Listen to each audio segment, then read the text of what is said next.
কিসের তো অহংকার, টাকার গৌরব। আসেন টাকার গৌরব করে দেখেন। আপনারা জানেন হযরত হুদ আলাইহিস সালামের জমানায়, হুদ পয়গম্বরের জমানায় একজন অহংকারী পয়সাওয়ালা ব্যক্তি ছিল, যার নাম আপনারা সকলেই জানেন। তার নাম হলো সাদ্দাত। এই সাদ্দাত হযরত হুদ পয়গম্বরকে বলে, হে হুদ, তোমার আল্লাহ তাআলা যে পরকালে একটা জান্নাত দিবে, সেই জান্নাতের ডিজাইনটা কেমন হবে, ক্যারাকলি কেমন হবে? হুদ পয়গম্বর সাদ্দাতকে বলে, আমার আল্লাহ তাআলা যে পরকালে আমাদেরকে জান্নাত দিবে, সেই জান্নাতটা সবথেকে বড় হবে। সুবহানাল্লাহ। জান্নাতের ভিতরে নূরে কালিমা থাকবে। জান্নাতের এই ঘরের সামনে আরেকটা এই ঘরের উপর আর মণিমুক্তা দ্বারা সাজানো জান্নাত আল্লাহ আমাদেরকে দিবে। সুবহানাল্লাহ। এই কথা শোনার পরে এবার সাদ্দাত বলতেছে, তোমার আল্লাহর জান্নাতে আমি যাইতে চাই না। নাউযুবিল্লাহ। আমি যাই, তোমার আল্লাহর জান্নাতে আমি যাইব না, আমি নিজেই জান্নাত বানাবো। নাউযুবিল্লাহ বলেন না। এবার সাদ্দাত জান্নাত বানাবে। সাদ্দাত এবার কি করবো, 120 মাইল লম্বা একটা বিল্ডিং বানিয়েছে। কয় মাইল? 120 মাইল। তথা আপনাদের নারায়ণগঞ্জ জেলার থেকে মনে হয় ছোট, ছোট না বলো? ওই 120 মাইল, বুঝলেন? আপনাদের নারায়ণগঞ্জ জেলার থেকে ছোট না বড়? অনেক বড়। 120 মাইল একটা বিল্ডিং বানাইছে। আর এই বিল্ডিংটার চৌড়া 50 মাইল আর 40 হাত গরিব থেকে ফাইলিং করে উঠানো হয়েছে। কয় মাইল? 120 মাইল লম্বা আর চৌড়া কত? 50 মাইল আর 40 হাত নিচের থেকে ফাইলিং করে উঠানো হয়েছে। হ্যাঁ।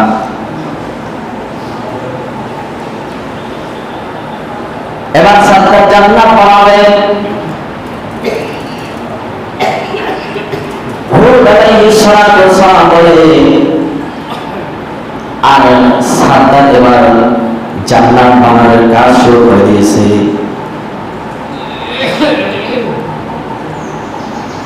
এই জান্নাত বানানোর কাজ শুরু করব একজন নয়, দুইজন নয়, 30,000 ইঞ্জিনিয়ার দিয়ে কাজ শুরু করে দিয়েছে। তাহলে 30,000 যদি ইঞ্জিনিয়ার হয়, তাহলে শ্রমিক কত? শ্রমিক কত? 30,000 ইঞ্জিনিয়ার যদি হয়, কাজ শুরু করে 30,000 ইঞ্জিনিয়ার দিয়া, তাহলে শ্রমিক কত? এখন আসেন, এই সাদ্দাত কিন্তু 1 বছর নয়, 2 বছর নয়, এই সাদ্দাত 1700 বছর পর্যন্ত ক্ষমতায় ছিলেন। কত বছর? 1700 বছর পর্যন্ত ক্ষমতায় ছিলেন। এর আগে তার ভাই 700 বছর পর্যন্ত ছিলেন। আমাদের দেশে যদি নেতারা 500 বছর থাকে ক্ষমতায়, তাহলে বলবে আনা রাব্বুল আলা, নাকি? তাহলে এই সাদ্দাত 1700 বছর পর্যন্ত ক্ষমতায় ছিলেন। আর সে জান্নাত বানানো শুরু করেছে একজন নয়, দুইজন নয়, 30,000 ইঞ্জিনিয়ার দিয়া জান্নাতের কাজ শুরু করেছে। জান্নাতের কাজ শেষ হইতে 300 বছর পর্যন্ত লাগছে। সুবহানাল্লাহ। অহংকার হয়েছে, কি অহংকার! একটু বিক্রি করছি, কি অহংকার! মানুষের দেখা যায় একদম কত সুন্দর করছে। 300 বছর পর্যন্ত লাগলো সাদ্দাতের জান্নাত বানাইতে। এবার জান্নাত কমপ্লিট হয়ে গেল। খুব পয়গম্বর ডাক দেন, বলে সাদ্দাত, তুমি যে জান্নাত বানাইছো, আমার আল্লাহ তাআলা যে আখিরাতে একটা জান্নাত দিবে, সেই জান্নাতের একটা আপনার ঈদের সমান তোমার এই দুনিয়ার জান্নাতের দাম নাই। কারণ হলো আমার আল্লাহ তাআলার জান্নাতের ভিতরে কোলে ইলম থাকবে। আমার আল্লাহ তাআলার জান্নাতটা মনি মুক্তা দিয়ে সারা থাকবে। আমার আল্লাহ তাআলার জান্নাতটা স্বর্ণ রূপা দিয়ে এটা চিত থাকবে। তাহলে আল্লাহ তাআলার জান্নাতের সাথে তোমার জান্নাতের কোনো তুলনা হয় না। হতে পারে সাদ্দাতকে কালিমা দাওয়াতে কালিমা দাওয়াতেও সে মুসলমান হয় না, সে আল্লাহ তাআলার জান্নাতে যাবে না, সে নিজেই জান্নাত বানাবে, জান্নাতে ঢুকবে। জান্নাত বানানো কমপ্লিট হয়ে গেল, জান্নাত বানানো কমপ্লিট হয়ে গেল। এবার জান্নাতের ভিতরে ঢুকবে। সাদ্দাতকে বলে, সাদ্দাত, জান্নাত বানানোর কাজ শেষ, এবার জান্নাতের ভিতরে ঢুকবো। সাদ্দাত বলে, আমার আল্লাহ তাআলা জান্নাতের ভিতরে বড় ইলম আছে। বড় ইলম যে নিয়ামত হয় তো সবসে দিদার দিদারে আজহায়তু। আমার আল্লাহ তাআলা জান্নাতের ভিতরে কি আছে? বড় ইলম আছে। এই কথা শোনার পরে সাদ্দাত কি করলো?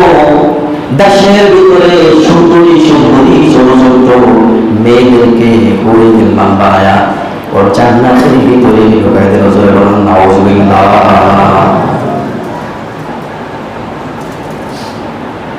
বড় ইলম বানায়া জান্নাতের ভিতরে ঢোকাই দিল। আর সাদ্দাত বলতেছে, যারা আমাকে খোদা বলে বিশ্বাস করবে, স্বীকার করবে, আমাকে খোদা বলে যারা মেনে নিবে, তাদেরকে জান্নাতের একটা ফেলার দেওয়া হবে। নাউজুবিল্লাহ। আর যারা আমাকে খোদা মানবে না, তাদেরকে সাজা দেওয়া হবে। জান্নাত বানানো কমপ্লিট হয়ে গেল। এবার জান্নাত উদ্বোধন করবে। উদ্বোধন করার জন্য সাদ্দাত কি করব? এলাকার ভিতরে রাস্তাঘাট সব কিছু পরিষ্কার পরিচ্ছন্ন করব, খুব চাকচিক্য করব, সব কিছু সাজায় গোছায়া তার আশেপাশে সামনে পিছনে ব্যাটালিয়ান বাহিনী, পুলিশ, আর্মি, র্যাব, সেনাবাহিনী সকলকে নিয়ে, এমনকি তার বন্ধুদেরকে নিয়ে এবার তারা কি করবে? এবার ওই জান্নাত উদ্বোধন করার জন্য চাইবে, অর্থাৎ জান্নাতের গেটটা কমপ্লিট করার জন্য চাইবে, ওপেন করার জন্য চাইবে। যাইতেছে সকলকে নিয়ে। যখন এই গেটের সামনে চলে আসলো, সাদ্দাত যখনই কি করলো? গোলার থেকে নামিয়া নিচে নামলো। আল্লাহ পাক রব্বুল আলামিন এই মুহূর্তে নোটিশ জারি করে দেন, ইদা জা আজালুহুম লা ইস্তাগফিরুনা সাআতা ওয়া লা ইস্তাগফিরুন। ইদা জা আজালুহুম লা ইস্তাগফিরুনা সাআতা ওয়া লা ইস্তাগফিরুন। আল্লাহ পাক রব্বুল আলামিন আযাইকে ডাক দিয়ে বলেছেন, যাও যাও, এই মুহূর্তে যারা সাদ্দাতের জানটা কবজ করো, ও যেন তার বানানো জান্নাতের ভিতরে ঢুকতে না পারে। চলে বলেন সুবহানাল্লাহ।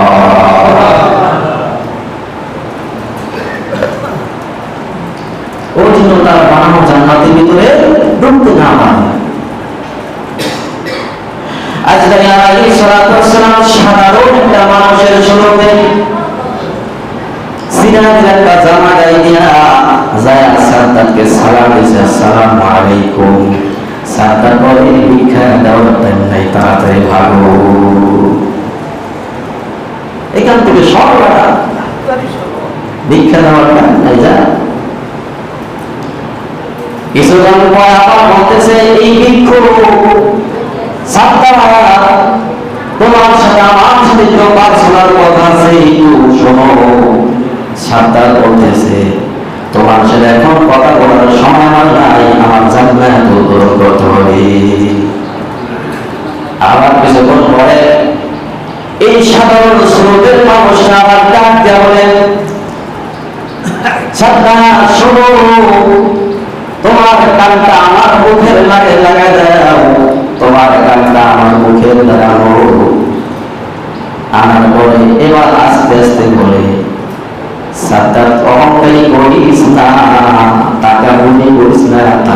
করার কোনো লাভ নাই,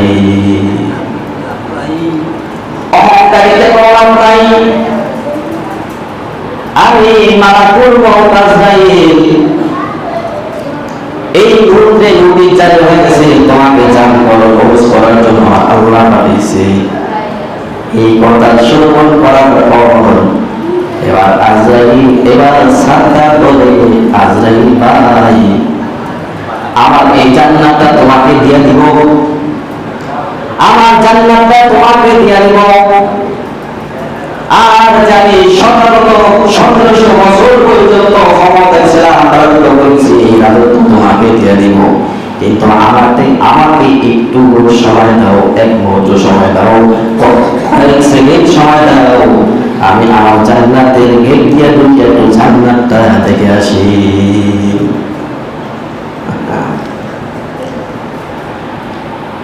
إذا جاء أجلهم لا يستأخرون ساعة ولا يستقدمون। আল্লাহ তাআলা এই মুহূর্তে নোটিশ জারি করে দিয়েছে, হুকুম জারি করে দিয়েছে, তুমি আল্লাহ তাআলার সাথে বেঈমানি করেছো, তুমি আল্লাহ তাআলার সাথে অহংকার করেছো, তুমি আল্লাহ তাআলার জান্নাতে ঢুকতে চাও না, তুমি নিজে জান্নাত বানাইছো, জান্নাতে যাইবা।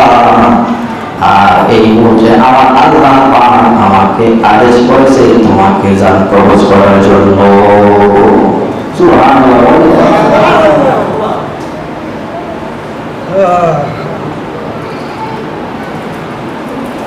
এখন তোমার জান কবজ করা হবে, জান কবজ করো। এবার আল্লাহ পাক রব্বুল আলামিন আজরাইল আলাইহিস সালামকে ডাক দিয়ে বলে, আজরাইল তোমার কি এমন কোন মুহূর্ত গেছে, এমন কোন সময় গেছে যে পৃথিবীর ভিতরে অগণিত অগণিত মানুষের জান তুমি কবজ করেছো? এমন কোন ব্যক্তির জান কবজ করতে গিয়ে তোমার কোনো মায়া লাগছে কিনা? আজরাইল আলাইহিস সালাম বলেন, হ্যাঁ আল্লাহ আমার মায়া লাগছিল। আল্লাহ আজ থেকে অনেক বছর আগে সাগরের ভিতর দিয়ে একটা জাহাজ চলতেছিল, জাহাজের ভিতরে অনেক মানুষ ছিল। আর সাগরের ভিতরে হঠাৎ করে প্লাবন শুরু হয়ে গেল, প্রচন্ড ঝড় তুফান শুরু হয়ে গেল, প্রচন্ড ঝড়ে পানির ঢেউয়ে ঢেউয়ে ঢেউয়ে জাহাজ বাইরে জাহাজটা ডুবে গেল। আর এই জাহাজের ভিতরে যত যাত্রী ছিল সবাই মরে গেল, কিন্তু একজন মহিলা সে ছিল বেঁচে। সেই মহিলা সাধারণ মহিলা না, সেই মহিলা ছিল প্রেগনেন্ট। সেই মহিলা কি ছিল? প্রেগনেন্ট ছিল। সেই মহিলা ছিল প্রেগনেন্ট, গর্ভবতী মহিলা। এই মহিলা শুধুমাত্র বেঁচে ছিল আর সব মৃত্যুবরণ করল। এই মহিলা এবার জান বাঁচার জন্য চেষ্টা করতেছে, কিভাবে বাঁচবে, চেষ্টা করতেছে কিভাবে বাঁচা যায়। দেখতেছে জাহাজের একটা তক্তা দেখা যায়, তাদের প্রতি তক্তারা হাত দিয়ে ধরলো, তক্তারা ধরে ধরে বাঁচতেছে বাঁচতেছে বাঁচতেছে।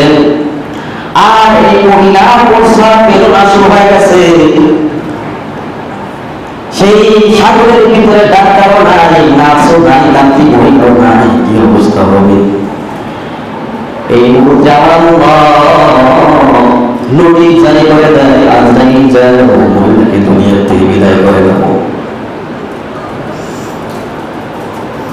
কিন্তু সন্তান প্রসব হল, সন্তানটা প্রসব করার পরে জন্ম দেওয়ার পর মহিলা এক হাত দিয়া তারটা গলে বাঁচতেছে, আর এক হাত দিয়া বাচ্চাটাকে বুকে নিয়ে চলে মহিলা বাঁচতেছে। এই মুহূর্তে আমার নবী জারি করে দিয়েছে, যাও যাও যেন এই মহিলাকে জান কবজ করে দাও। কিন্তু মহিলা এখন পর্যন্ত বাচ্চাকে দুধ পান করিতে পারে নাই, বাচ্চাকে দুধ পান করাতে পারে নাই। বুকের সাথে কেমন মিলাইছে, দুধ পান করাবে। এই মুহূর্তে সময় আজরাইল আলাইহিস সালাম এই মহিলার জানটা কবজ করে দিল। সুবহানাল্লাহ। বলে আল্লাহ, আমার এই সময় এই মহিলার প্রতি মায়া লাগছিল। আর কেবল বাচ্চারা প্রসব করবো কিন্তু দুধ পান করাইতে পারবো না। এই বাচ্চার কি হবে, কি অবস্থা হবে, কে পারবে?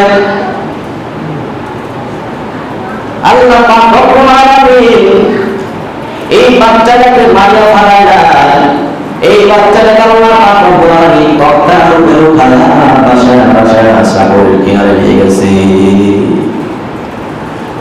বাচ্চাটাকে সাগরের কিনারে যাওয়ার পর একটা গাছের নিচে অবস্থান করেছে রাখছে। এখন বাচ্চায় খাবে কি? মাত্র দুনিয়ার থেকে বিদায়, বাচ্চা খাবে কি?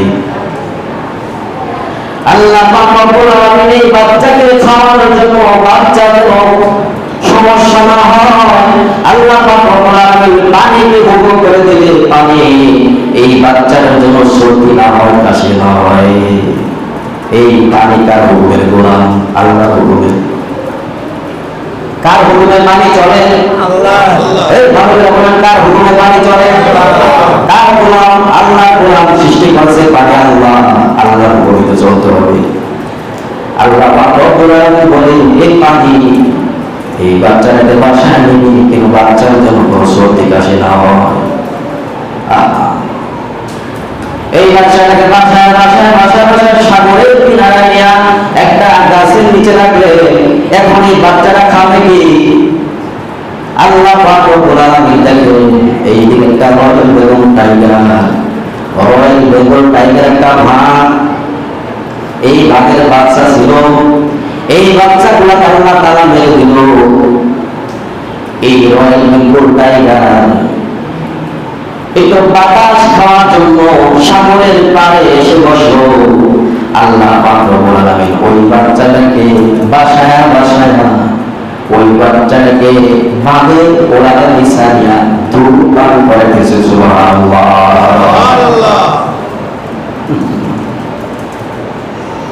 এই বাঘের দুধ পান করায় করায় আল্লাহ তাআলা লালন পালন করিয়া করিয়া বাচ্চাটাকে অনেক বড় করেছে, বড় হয়ে গেছে, অনেক অর্থ সম্পদের মালিক আল্লাহ বানায় দিয়েছে, অনেক টাকা পয়সা এই বাচ্চা হয়ে গেছে। এমনকি সে একদিন নয়, দুই দিন নয়, 1700 বছর পর্যন্ত ক্ষমতায় ছিল। এত পরিমাণ আল্লাহ তাআলা তাকে পাওয়ার দিয়েছে, কিন্তু এই পাওয়ার পাওয়ার পর তার ভিতরে অহংকার ঢুকে গেছে।